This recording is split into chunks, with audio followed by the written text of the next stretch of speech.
کیا سلف صالحین مطلق حجت ہیں؟ سلف صالحین کا معنی سمجھنا چاہیے۔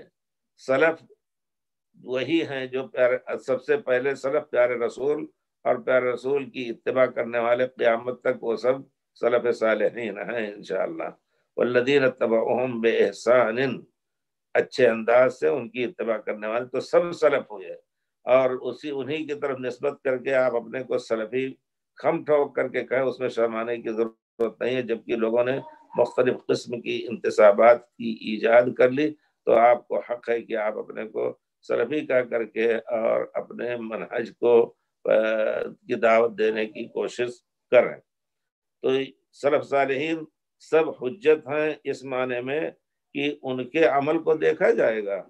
اگر قرآن و حدیث کے مطابق ہے تو ہم کہیں گے کہ ان کا قول صحیح ہے۔ وہ حجت نہیں ہے، حجت تو اصل قرآن اور حدیث ہے، لیکن وہ امتداد ہیں گویا اسی قرآن اور حدیث کے دلیل کے۔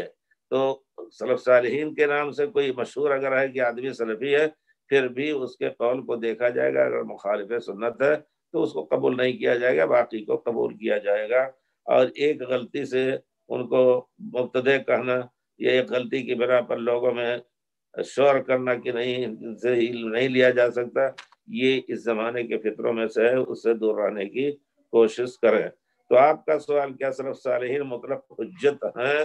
یہ بات، اس کی تفصیل یہی ہے کہ سلف صالحین میں پیارے رسول صلی اللہ علیہ وسلم مطلق حجت، صحابہ کرام ابو بکر عمر نے جو اجتماعی کام کیا ہے وہ مطلق حجت۔ اس کے علاوہ صحابہ کرام میں انفرادی طور پر کسی نے کوئی کام کیا اور اس کے مخالف کوئی نہیں رہے، دونوں یا